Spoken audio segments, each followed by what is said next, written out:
Leo tutajifunza kitu kidogo ambacho naamini utakifurahia wewe mfugaji. Tutaangalia baadhi ya njia au system ya ufugaji wa nguruwe. Je, unapokuwa unaamua kufuga nguruwe, zipo njia ngapi na njia zipi? Unapo unaamua kwamba leo bana naamua kufuga nguruwe. Je, niwe na njia zipi kwa ajili ya kufuga nguruwe wangu?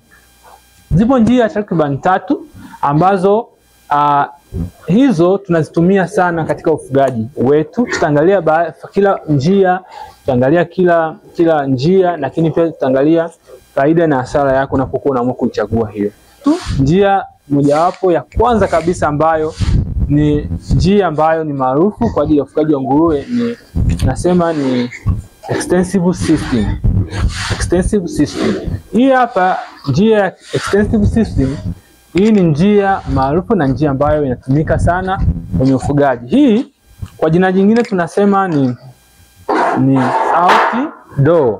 Outdoor kwa sababu gani? Hii hapa unafuga nguruwe wako kwa unawaachia. Yaani unaweza kufuga nguruwe wako part time.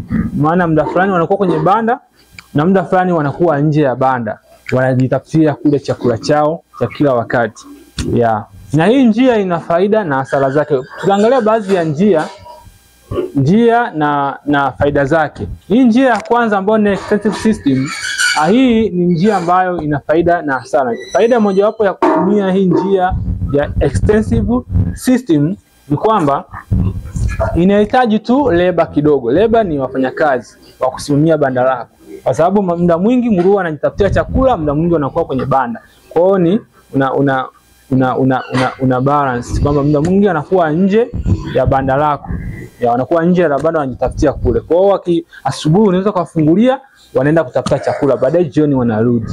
Lakini pia hii njia ina faida nyingine kwamba ile gharama ya kuwafuga wale nguruwe wako inakuwa ni kidogo, kwa sababu muda mwingi nguruwe wako wanaenda kutafuta chakula kule nje. Lakini faida nyingine ya kutumia hii njia inaitwa extensive system, kwa maana kwamba wanaenda nje. Njia nyingine, faida ya hii pia inaweza ina ule muda time kwa ajili ya kuangalia wale nguruwe wako. Unakuwa unatumia muda mchache tu, muda mwingine unaendelea na mambo yako. Zipo hasara nyingi za kutumia hii njia. Kwa sababu wale nguruwe wako wanaenda muda mwingi wanaenda nje kutafuta malisho, lakini pia kutafuta maji. Hasara hii ni magonjwa. Wanaweza kaenda kwa mapolini na sehemu zingine wakaadapti magonjwa au wakapata magonjwa wakaleta kwenye banda. Kwa hiyo ni miongoni mwa hasara ambayo lazima uiangalie unapokuwa unachagua hii njia ya ufugaji. Lakini pia hasara nyingine unapokuwa unachagua kutumia hii njia ya kufuga, hasara nyingine ya hii ni wale uwizi. Unapokuwa unaachia nguruwe wako wanaenda sehemu nyingine, unaweza kushangaa wanaibiwa, wanapotea kwa sababu huangalii muda wote. Kwa hiyo hakikisha unapokuwa unatumia hii njia uwe makini, kwa sababu nguruwe wako wanaweza wakaibiwa au wakapotea au wakajeruhiwa na wanyama wakali ambao watafanya wasirudi kwenye banda lako la kawaida. Hizo ni hasara kubwa muhimu ambazo lazima uziangalie. Hiyo ni njia ya kwanza ambayo ni extensive system. Njia nyingine ambayo lazima pia uiangalie wakati unapohitaji kufuga nguruwe wako.